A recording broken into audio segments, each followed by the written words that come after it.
Admiral Kethvar's 6 eyes focused simultaneously on the tactical display, each pupil dilating independently as the impossible readings materialized before him. The bridge of the Sovereign's Wrath, flagship of the hegemony's Third Fleet, hummed, with the nervous energy of officers who had never encountered anything quite like this. "Report!" Kethvar commanded, his voice carrying the authority of 3 centuries commanding the Empire's most advanced vessels. Lieutenant Veltar's tentacles trembled as she manipulated the sensor array. "Admiral," the vessel appeared 17 minutes ago at the edge of the Kepler exclusion zone. No hyperspace signature, no warp distortion, it simply materialized. The holographic display shimmered, revealing a craft unlike anything in the hegemony's vast databases. Where imperial vessels bore the sleek organic curves perfected over millennia, this intruder possessed harsh angles and brutal functionality. Its hull appeared to be composed of primitive metals, scarred and pitted as though it had survived countless battles. "Size?" Kethvar inquired.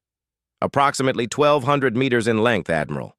Mass readings are inconsistent with its apparent construction." Commander Raxel, the ship's tactical officer, stepped forward. His species, the warlike Vorthak, had served the Empire faithfully for 800 years. "Admiral, weapon signature suggests primitive kinetic accelerators and what appears to be fusion-based armaments. No energy shields detected." Kethvar's mandibles clicked in what might have been amusement. The hegemony had abandoned such crude technologies before most species had achieved interstellar flight. "Communications?" Negative response to standard hails in 47 languages, Admiral. However, Veltar paused, her bioluminescent patches flickering uncertainty. "We are detecting structured electromagnetic emissions on primitive radio frequencies." "Radio?" Kethvar's voice carried disbelief. "Who still uses electromagnetic radiation for communication?" The answer came sooner than expected. The bridge's communication array crackled to life with static, then cleared to reveal a sound none of them had heard before: human speech, transmitted across the void with the confidence of a species that had never learned to fear the dark. "This is Captain Rivera aboard the UES Defiance. We've been tracking your fleet for the past 6 hours. Impressive formation, though your energy signatures suggest you're burning through fuel at an inefficient rate." The bridge fell silent. In 3 centuries of service, Admiral Kethvar had never heard an unknown species comment on Imperial fleet efficiency with such casual familiarity. "Unknown vessel," Kethvar responded through the translation matrix. "You have entered Sovereign, space of the Galactic Hegemony. Identify your species and state your intentions." The response carried an undertone that the translation system struggled to interpret, something between amusement and challenge. Species designation: human. Origin: Sol system. Orion arm. As for intentions. A pause filled with static. "We've been watching your expansion for quite some time, Admiral. Your empire has grown fat and complacent. We thought it was time for a conversation." Raxel's war scars flushed deep purple. "Admiral, they speak as though they've been observing us. Our intelligence networks have no record of this Sol system." Kethvar studied the primitive vessel with new interest. Throughout the Empire's expansion, they had encountered countless species, some that submitted, others that fought, all that eventually bent to the hegemony's will, but none had ever claimed to have been watching.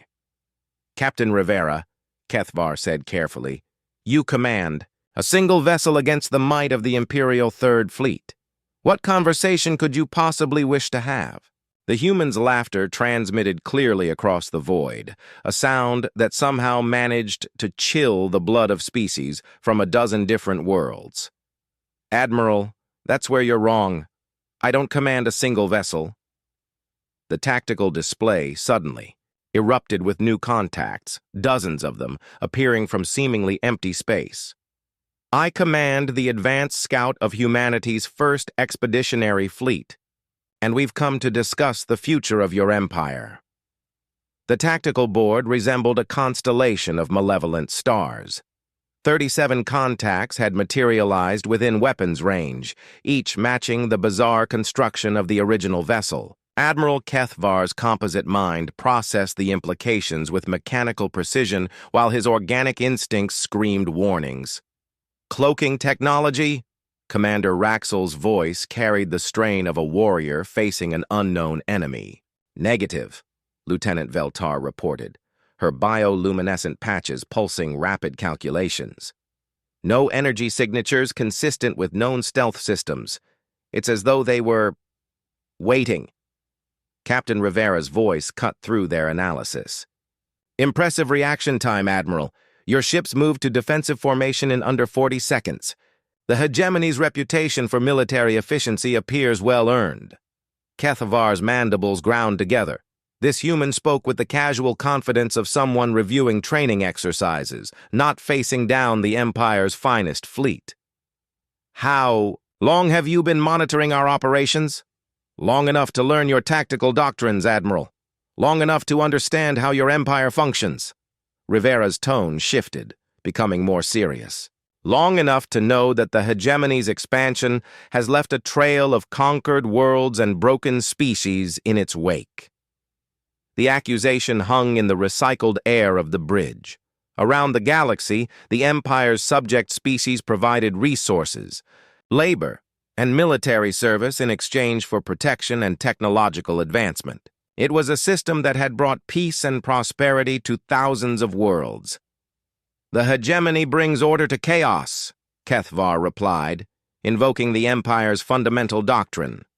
"We offer civilization to primitive worlds, protection to the weak, unity to the divided. Do you?" Rivera's question carried an edge that translated clearly across species barriers. "Tell me, Admiral, when was the last time one of your subject species said no to an Imperial request?" Before Kethvar could formulate a response, the human continued. "We've been monitoring communications across 17 sectors. Supply quotas that strip agricultural worlds to feed industrial planets. Conscription that drains entire populations. Technological restrictions that keep subject species dependent on Imperial oversight." Commander Raxel stepped forward, his warrior instincts overriding diplomatic protocol. "You speak of matters beyond your understanding, human. The Empire has brought stability to the galaxy for over 2 millennia. Stability through subjugation," Rivera countered. "We've seen this pattern before, Commander. We call it imperialism. And humanity has had extensive experience with both sides of that equation." The bridge crew exchanged glances. This single species claimed to have encountered similar systems. The hegemony's xeno-archaeological surveys had found evidence of countless extinct civilizations, but none that had successfully resisted large-scale imperial expansion. "You claim knowledge of imperial systems," Kethvar said carefully. "Yet our databases contain no record of your species achieving interstellar civilization." "That's because you haven't been looking in the right places, Admiral." The tactical display updated as one of the human vessels transmitted detailed star charts.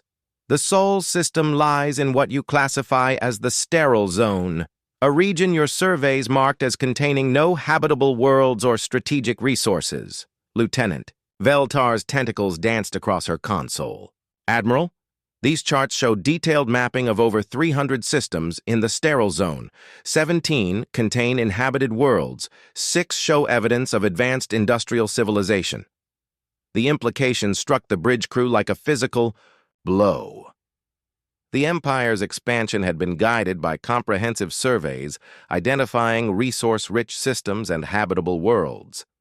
The sterile zone represented nearly 12% of their territorial claims, space they had dismissed as worthless. "You've been hiding," Kethvar stated. "We've been preparing," Rivera corrected. "Humanity spent the last 3 centuries building a civilization based on principles the hegemony seems to have forgotten. Individual liberty, collective self-determination, technological advancement through cooperation rather than exploitation. Raxel's scars flushed deeper purple. Pretty words, human. But words don't stop particle cannons or gravitational torpedoes. No, they don't, Rivera agreed, which is why we brought something else. The human vessels began transmitting data. Technical specifications, tactical analyses, detailed breakdowns of Imperial military capabilities. But these weren't intelligence reports. They were engineering assessments, complete with efficiency ratings and improvement recommendations. "This is impossible," Veltar whispered.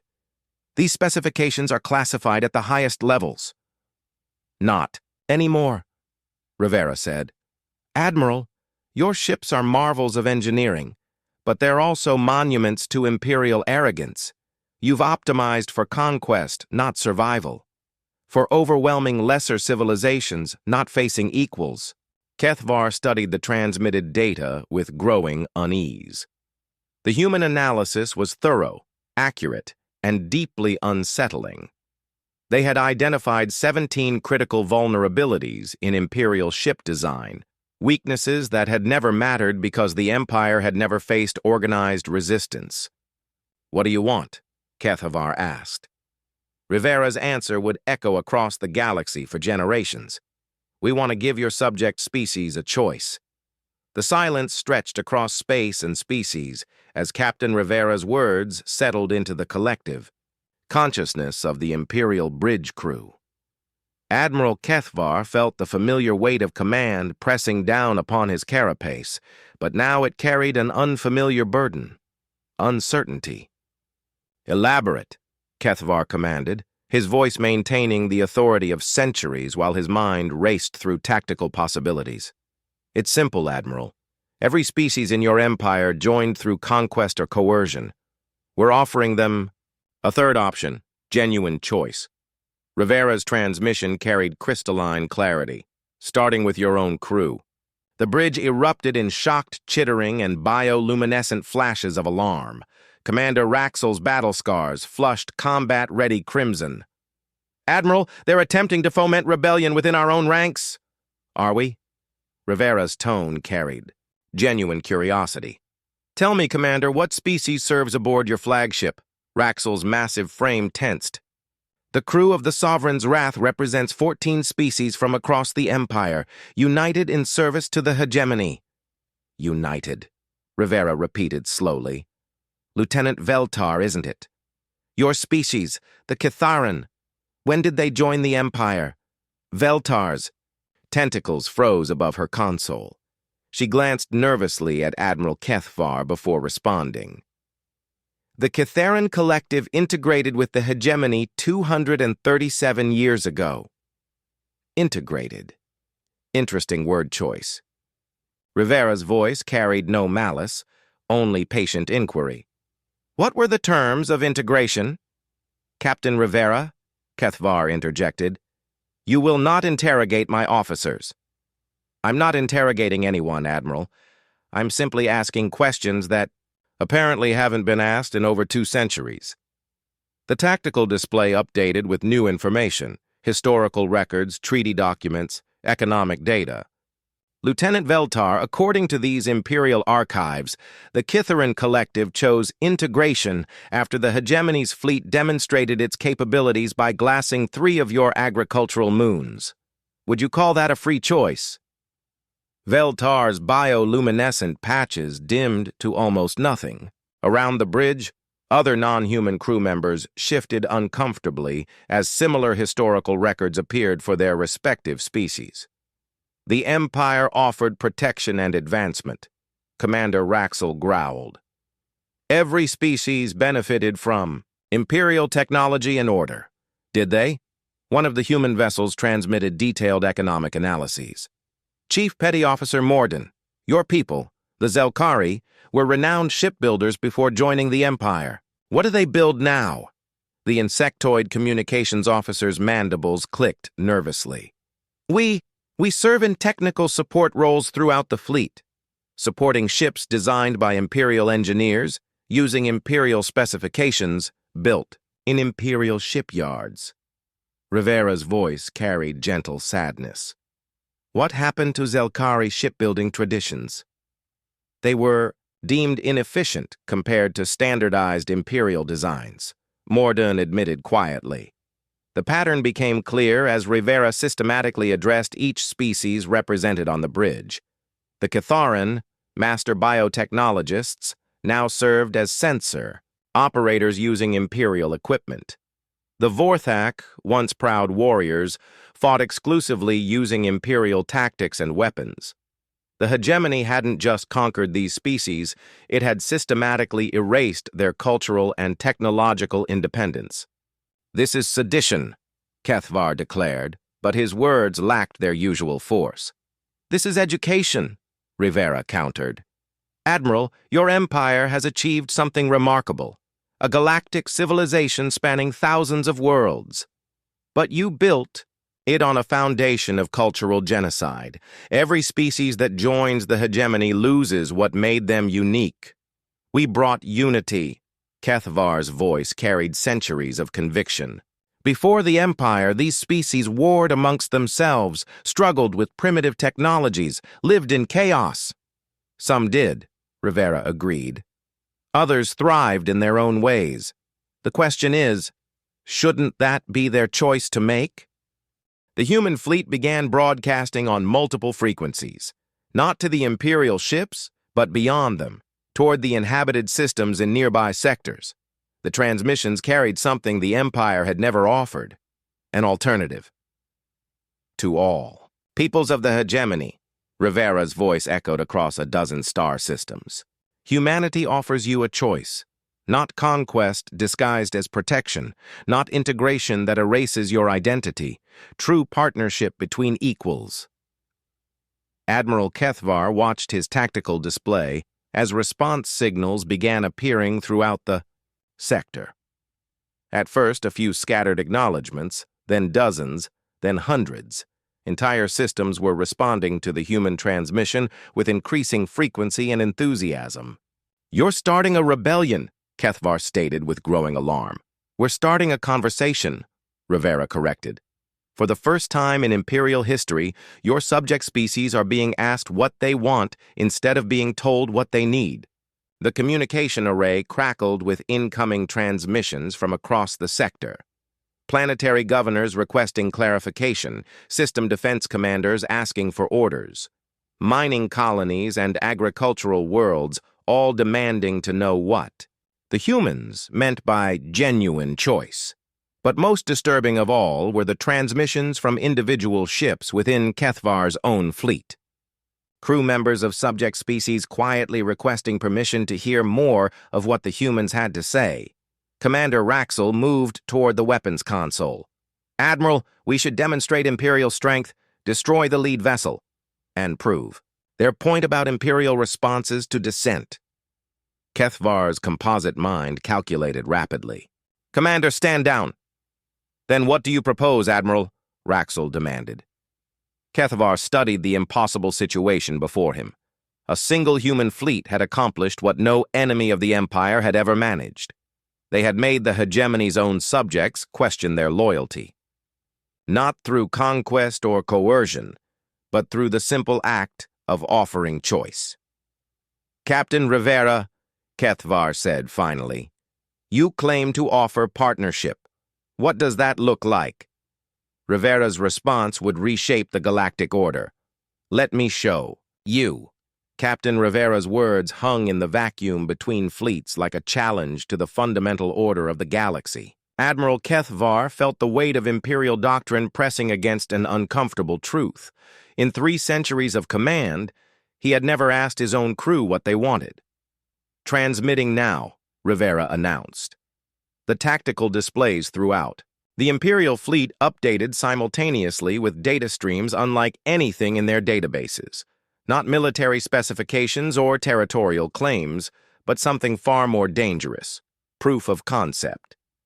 "These are the Kepler Accords," Rivera explained, as documents flooded their systems.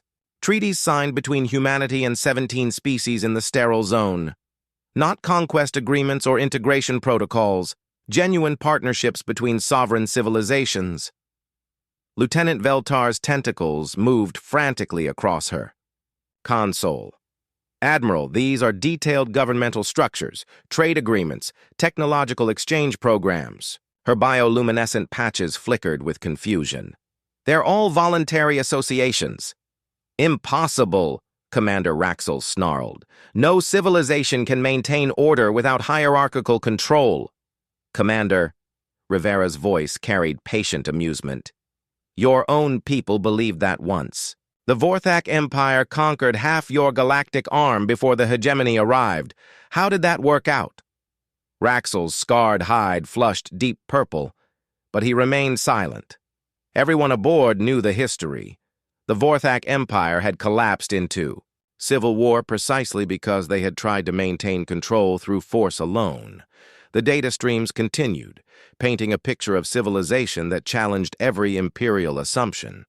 The Kepler Accords outlined a confederation where each species retained cultural autonomy while participating in voluntary cooperation. Technology was shared freely rather than restricted by imperial oversight. Economic relationships were based on mutual benefit rather than resource extraction. Chief Mordoon, Rivera addressed the Zelkari communications officer directly. Your people's shipbuilding traditions are mentioned specifically in Section 12 of the Technological Heritage Preservation Treaty. We've been working with the Free Zelkari communities to help them reclaim their ancestral knowledge. Mordoon's compound eyes widened. Free Zelkari? There are Zelkari outside the Empire? 3 colonies established in the Outer Rim before Imperial expansion reached your home system. They've spent the last 2 centuries preserving your people's original culture and technology. Rivera paused. Would you like to see what they've built? Before Admiral Kethvar could object, the human transmission updated with technical specifications that made the entire bridge crew fall silent. Ships that bore the distinctive bioorganic architecture of ancient Zelkari design, but enhanced with technologies that surpassed even Imperial standards. How is this possible? Kethvar demanded. Imperial surveys indicated Zelkari bioship technology was primitive, inefficient. Inefficient for Empire-scale mass production, Rivera agreed. Remarkably efficient for species-specific applications. When the Free Zelkari were allowed to develop their technology without Imperial restrictions, they created vessels that outperform your standardized designs in 17 different categories. The implications rippled through the bridge crew like a shockwave. If Zelkari technology had been suppressed rather than improved by Imperial integration, what about other species? What innovations had been lost to standardization? This is theoretical speculation, Kethvar said, but his voice lacked conviction. Is it? Rivera's tone sharpened.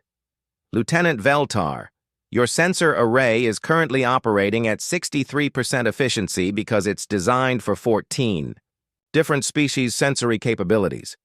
What if it were optimized specifically for Kitharan bioluminescent perception? Veltar's patches flickered rapidly. Theoretical improvements could reach 91% efficiency. 91%, Rivera repeated. Nearly 40% improvement in sensor capability.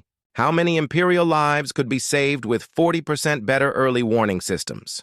The question struck every crew member personally. They had all lost friends and colleagues to battles that might have been avoided with better sensor detection.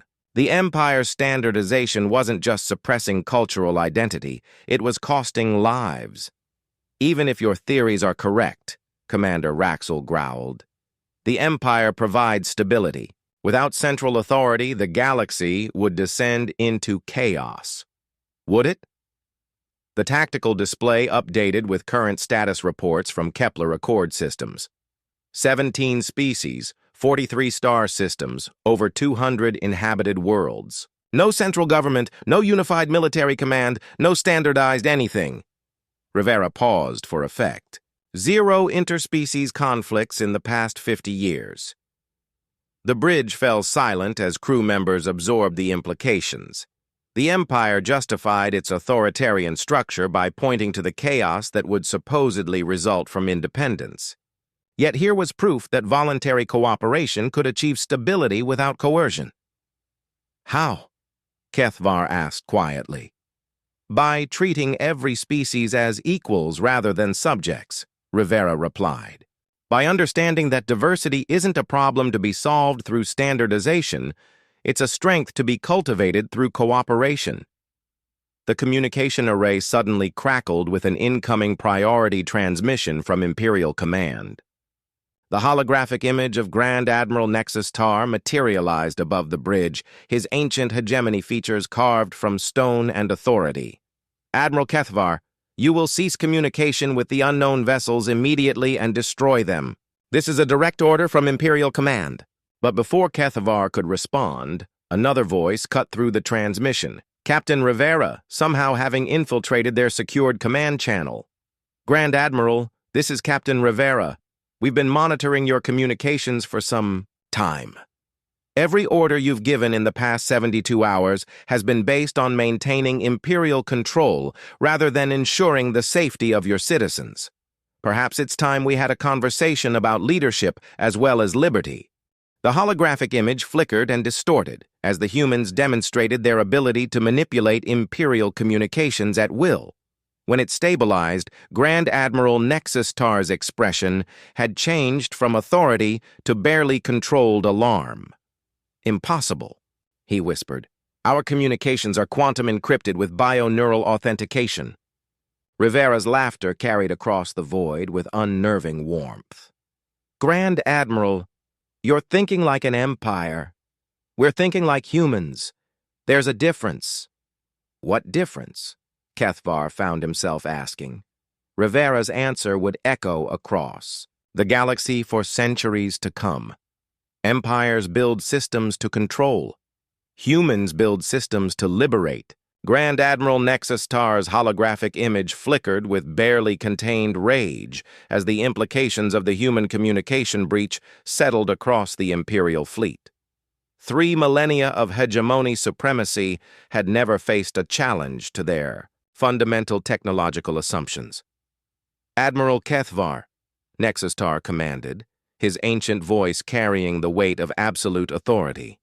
You will destroy these vessels immediately. This is not a request. Captain Rivera's voice cut through the transmission with casual confidence.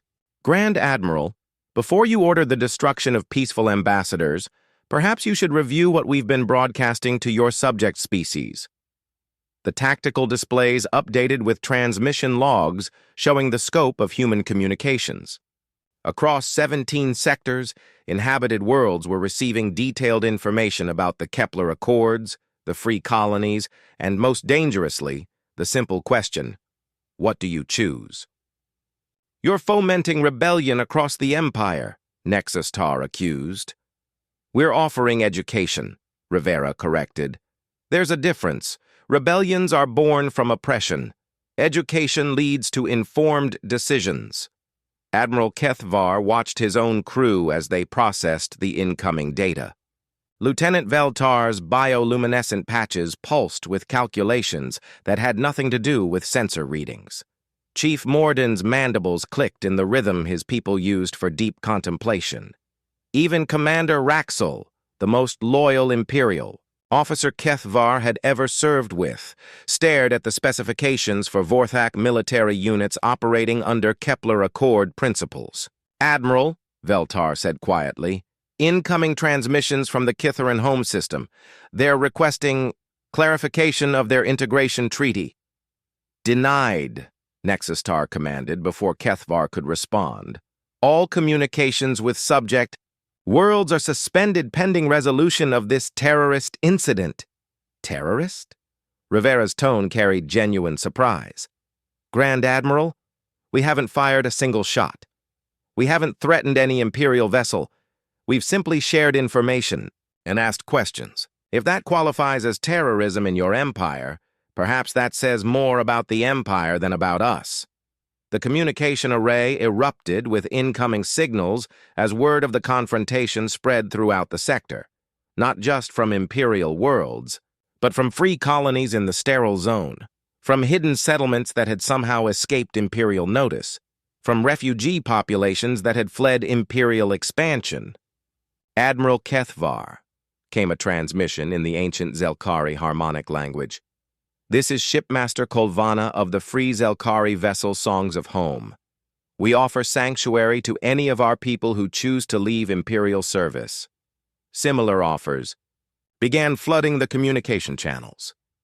The Catharan free worlds promising biotechnological education. The independent Vorthak clans offering warrior bonds without Imperial restrictions. Dozens of species, thought extinct or fully integrated, revealing themselves as thriving communities outside Imperial control. This is impossible, Nexus Tar declared. Our expansion surveys identified all habitable systems. There are no significant populations outside Imperial oversight. Your surveys looked for systems worth conquering, Rivera replied.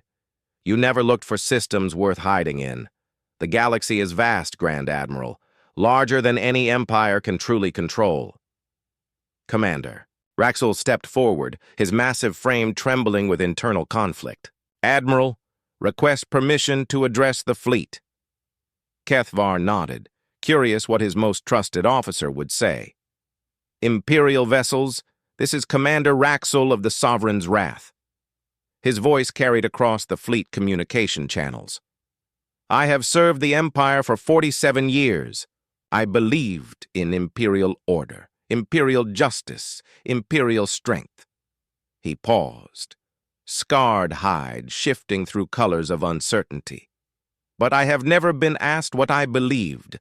I have never been asked what I chose. I have only been told what I must believe and what I must choose. The admission sent shockwaves through the fleet. If Raxel, the embodiment of Imperial loyalty, was questioning the system, what did that mean for the thousands of other officers and crew members listening? The humans offer choice, Raxel continued. Not their choice for us, but our choice, for ourselves. As a warrior, I have always respected strength. But I am beginning to understand that true strength comes from choosing to fight, not from being forced to fight. Grand Admiral Nexus Itar's image distorted with rage. Commander Raxel, you are relieved of duty pending court-martial for sedition and treason. Actually, Rivera interjected, Commander Raxel, you are offered full warrior bond with the independent Vorthak clans with full honors and autonomous command if you choose to accept. The bridge fell silent as crew members watched their tactical officer weigh the choice between Imperial punishment and human-offered freedom. After a long moment, Raxel turned to Admiral Kethvar. Admiral, I request permission to transfer to independent service. Kethvar looked at his old friend, feeling the weight of 3 centuries of command pressing down upon him.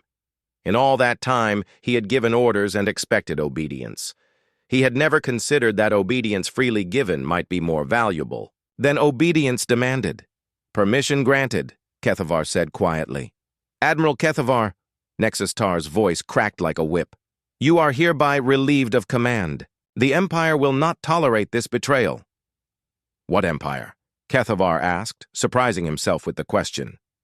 Grand Admiral, look at your tactical display.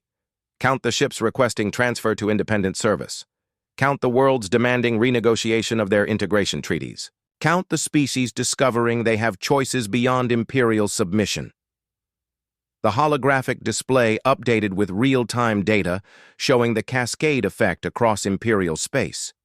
Not rebellion, not violence, but something far more dangerous too, authoritarian control, voluntary withdrawal of consent.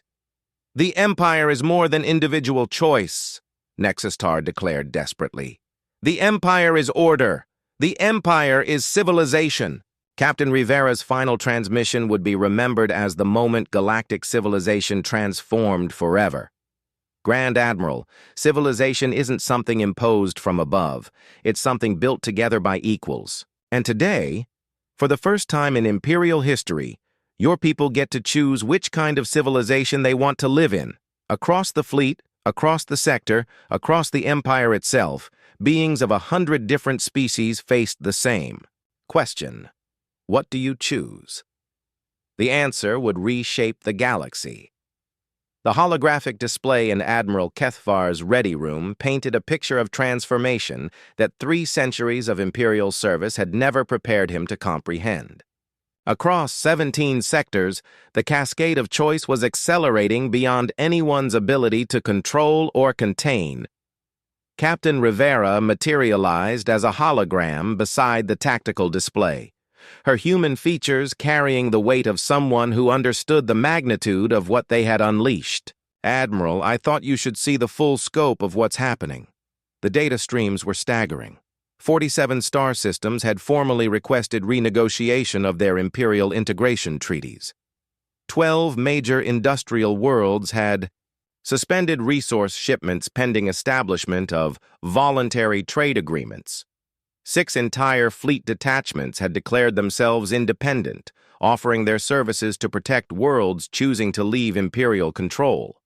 "This is chaos," Kethvar said, but without the conviction he had once brought to defending Imperial order. "This is choice," Rivera corrected gently. "And yes, choice can look like chaos when you're accustomed to imposed order." The display updated with incoming transmissions from across the galaxy. The Zelkari homeworld announcing the establishment of a biological technology exchange with the free colonies. The Catharan Collective declaring their intention to resume independent research into bioluminescent communication networks. The Vorthak warrior clans reorganizing into autonomous defense cooperatives. But most remarkably, the reports showed minimal violence. The Empire's subject species weren't rebelling. They were simply walking away. "How is this possible?" Kethvar asked. "Every projection model predicted massive civil unrest if Imperial authority was challenged." "Because your models assumed people would fight for control," Rivera explained. "But when you offer genuine alternatives, people choose rather than fight. The Kepler Accords prove that 17 species can cooperate without anyone being in charge." Priority transmission interrupted their conversation. Lieutenant Veltar's voice carried excitement that Kethvar had never heard from his sensor officer. "Admiral, incoming communication from the Catharan Collective Science Council. They're requesting permission to demonstrate their bioluminescent communication array without Imperial restrictions." "Demonstrate how?" Kethvar asked. "They want to establish direct neural link communications between Catharan crew members across the entire fleet," Veltar explained. "Range capabilities approximately 10,000 times greater than current Imperial communication systems." Rivera smiled. Imperial standardization required the Catharan to suppress their natural abilities to accommodate other species' limitations. "What if, instead of making everyone the same, we allowed everyone to be excellent in their own way?" The implications struck Kethvar like a physical blow. The Empire had spent millennia creating standardized systems that worked adequately for everyone instead of specialized systems that worked excellently for specific applications. They had optimized for control rather than capability. "Admiral," came another transmission, this time from Chief Morden. "The Free Zelkari have transmitted shipbuilding specifications. Bioorganic vessels capable of self-repair, adaptive configuration, and..." His mandibles clicked with excitement. "Admiral, these ships grow stronger through experience rather than degrading over time." The tactical display updated with images of free Zelkari vessels, organic sculptures that seemed to pulse with life, bearing little resemblance to the sterile efficiency of Imperial ship design. But their performance specifications were extraordinary. They've had 2 centuries to develop their technology without Imperial oversight, Rivera explained. "Every species in the free colonies has been doing the same thing, becoming excellent at what they're naturally suited for." Another communication channel opened, this time showing Grand Admiral Nexustar addressing what remained of loyal Imperial forces. His ancient features were twisted with desperate authority. "All Imperial vessels, you are commanded to suppress this rebellion by any means necessary. The Empire will not negotiate with terrorists and separatists." "Terrorists?" Rivera's voice carried genuine sadness. "Admiral Kethvar, how many shots have been fired in this rebellion?" Kethvar checked the tactical logs. None. Not a single weapon has been discharged by any vessel in the past 14 hours. And how many Imperial citizens have been harmed by our actions? None, Kethvar admitted. Then explained to me how offering people choices qualifies as terrorism. Before Kethvar could respond, the communication array erupted with a transmission that changed everything. Not from Imperial Command or the Free Colonies, but from the very heart of the Empire itself. "This is Senator Quindar of the Imperial Council," came the ancient hegemony voice. "The Council has voted. By a margin of 700 to 300, we declare the dissolution protocols are now in effect." Kethvar's mandibles clicked in. Shock. The dissolution protocols were theoretical contingencies designed for the impossible scenario of voluntary imperial dissolution. They had been created by the Empire's founders as safeguards against tyranny, but no one had ever expected them to be invoked. The Imperial Council recognizes the right of member species to withdraw from the hegemony and pursue independent governance, Senator Quindar continued. All Imperial military forces are hereby ordered to facilitate peaceful transition rather than suppress legitimate political expression. Grand Admiral Nexus Tar's holographic image flickered and died as his authority was superseded by the Council's decision. For the first time in Imperial history, the government itself was choosing dissolution over war. "How?" Kethvar whispered. Rivera's smile carried the warmth of someone watching a long-held dream finally come true. "Admiral, even the Imperial Council is composed of individuals capable of choosing their own path. When we offered information about alternatives to Imperial rule, we offered it to everyone, including your own leaders. The cascade was complete, not through conquest or rebellion, but through the simple revolutionary act of asking, 'What do you choose?'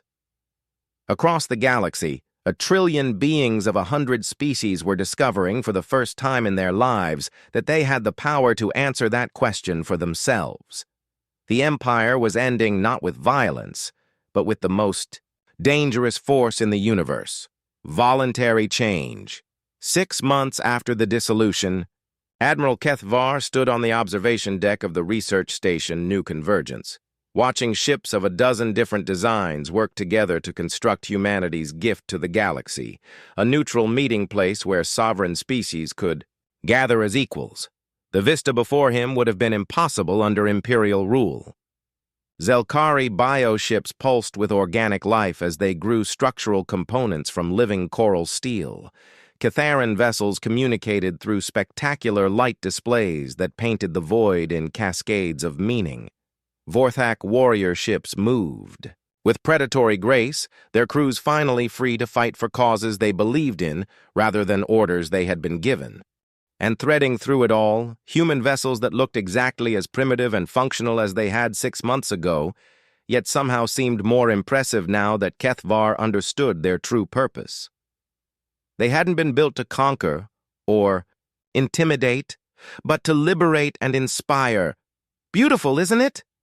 Captain Rivera approached from behind, her footsteps barely audible on the deck plating.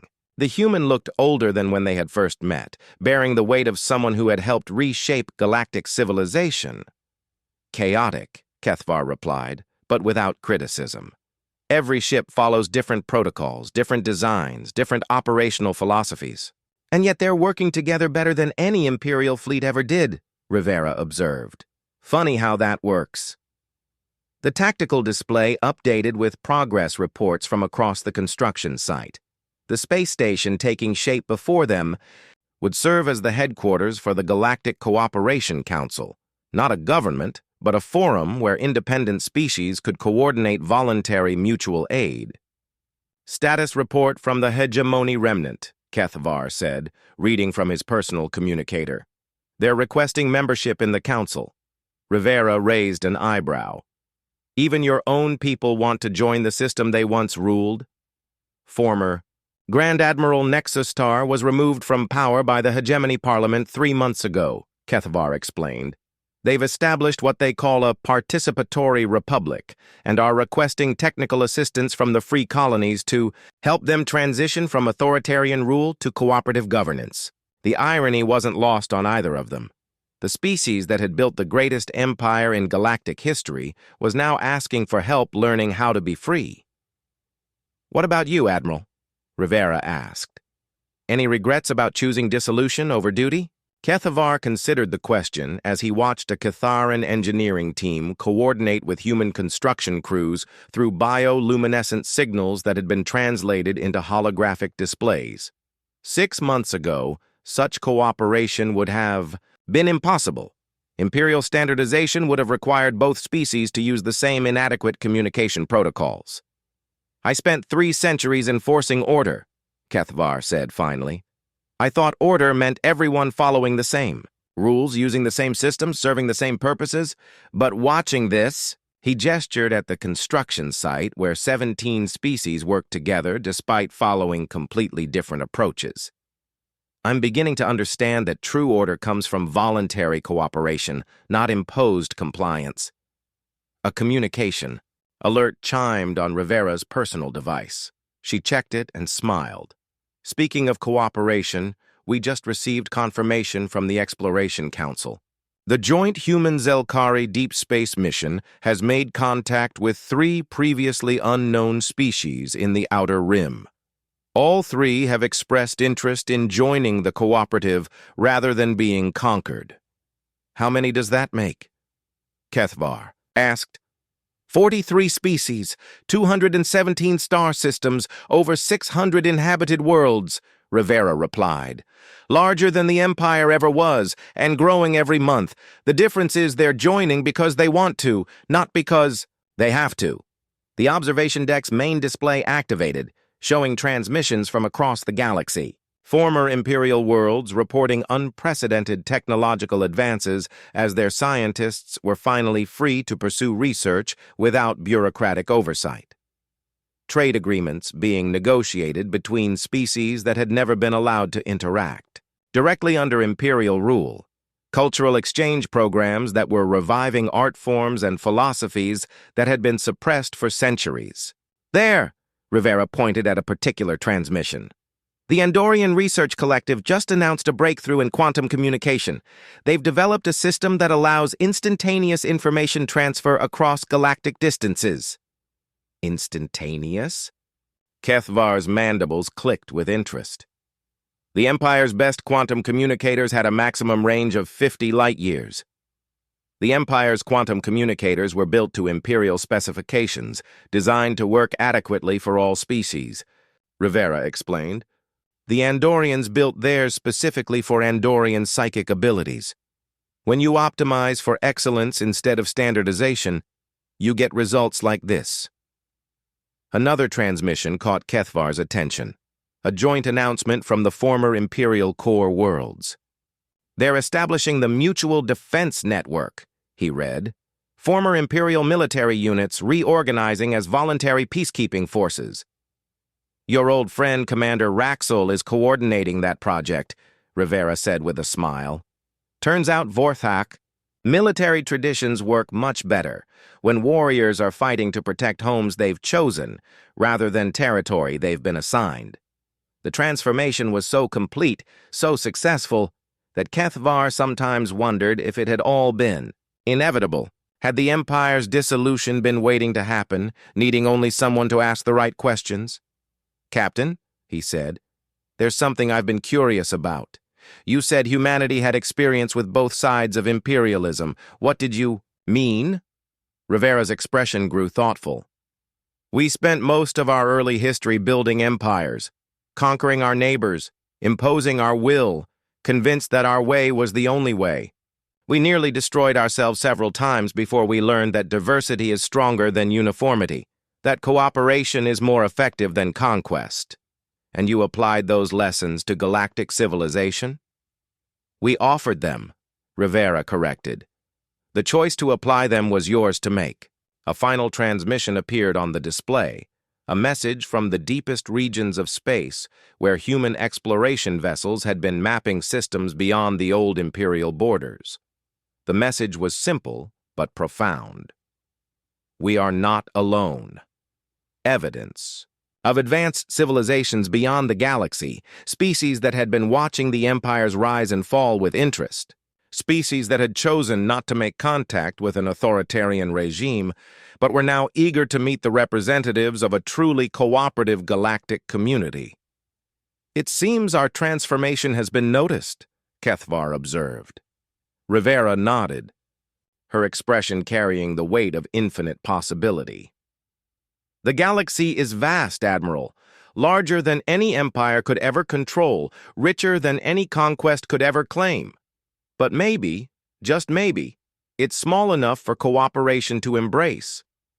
As they watched ships of dozens of species work together to build a station that would serve as a beacon of voluntary unity, Kethvar realized that humanity's greatest gift to the galaxy hadn't been their technology or their military prowess.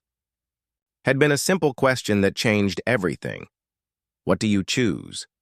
And across the galaxy, 1 trillion beings of 100 species had answered with a single voice. We choose freedom. We choose cooperation. We choose each other. The age of empire was over. The age of choice had begun. In the depths of space, new civilizations saw the light of the Galactic Cooperation Council and began their own journeys toward contact. The galaxy was about to become a much larger, more wonderful place. And it all started because one human captain looked at the greatest empire in galactic history and asked the most dangerous question in the universe. What do you choose? The answer echoed across the stars, and the universe would never be the same.